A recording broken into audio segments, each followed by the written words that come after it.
né, na concretização de uma venda, mas eu penso muito parecido com o Fernando Diniz.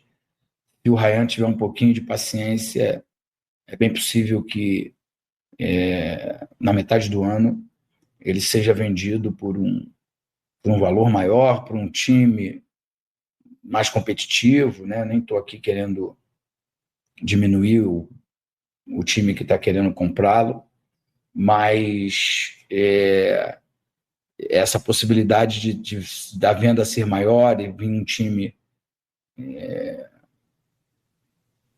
mais acima da tabela, quem sabe até um outro centro, né?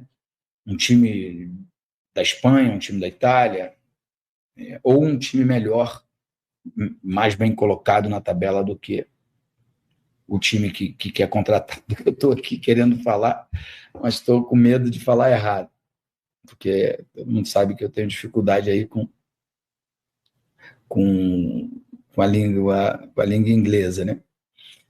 Mas eu acho que isso deve estar sendo muito bem tratado internamente, porque a relação entre a atual diretoria, né, presidente, e o staff do jogador, através do pai dele, do Valquimar, que foi um profissional que jogou com a gente, um cara bacana, um cara apaixonado pelo clube, sabe que as coisas vão acontecer da melhor maneira possível e naturalmente, né, sem que exista nenhum estresse do clube com o jogador. Eu já fui atleta, entendo essa ansiedade né, saiu na mídia aí que o Rayan já tinha aceito já tinha se acertado com o time lá, né, o Baltimore, acho que é isso. Me arrisquei aí a errar. Vasco saiu, né, teve alguns jogadores que saíram, né? Ontem foi uma despedida oficial, não em campo, mas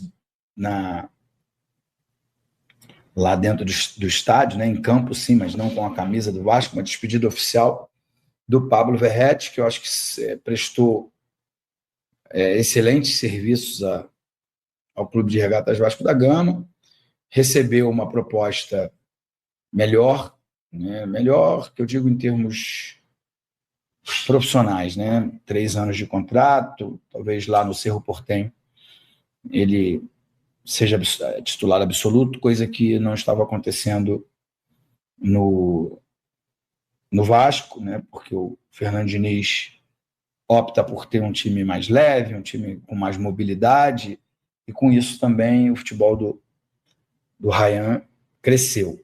Então a gente tem que entender resultados em termos de percentual, assim, né? Não é bom do Fernando Diniz, mas acho que ele traz uma cara, um jeito de jogar, uma certa tranquilidade. Eu acho que é um bom trabalho feito pelo Fernando Diniz. Hoje você conhece o time do Vasco, do goleiro à ponta esquerda, né? E eu acho que o Vasco precisa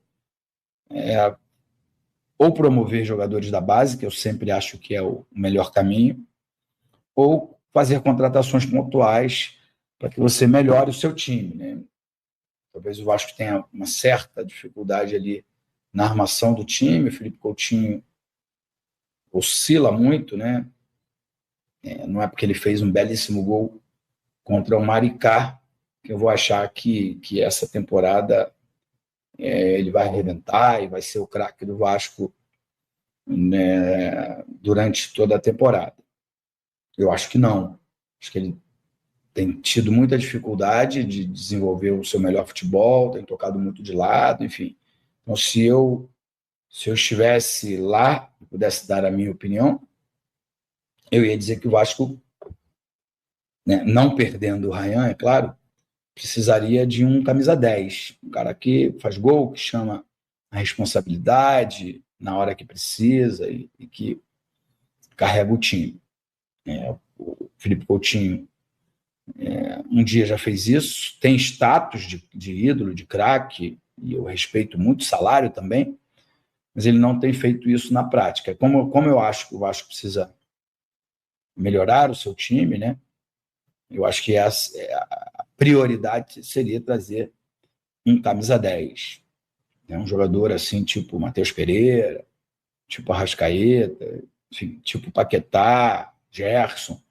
É claro que esses atletas custam muito, muito alto. O Vasco não tem grana para comprar jogadores desse nível, mas se não for para trazer um craque, que não traga ninguém, né? Porque no jogo de ontem a gente viu um monte de jogadores que o Vasco comprou, gastou dinheiro.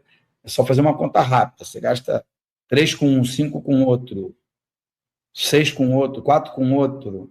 No final dá 30, 40, 50 milhões, que te possibilita trazer um jogador de alto nível. Com isso, você também impede que os jogadores da base tenham uma oportunidade no time de cima. Ontem, para mim, o JP foi o destaque do Vasco, né? Ficou no banco de reserva, entrou depois. Claro que depois entrou o Andrés Gomes, e aí ele faz aquela fumaça de sempre, né? A gente fica sempre na expectativa de ver o GB jogando bem, mas Maxime Rodrigues, de novo, não foi bem. Como é que é o nome dele lá, que veio do Flamengo, que eu sempre esqueço? Matheus França.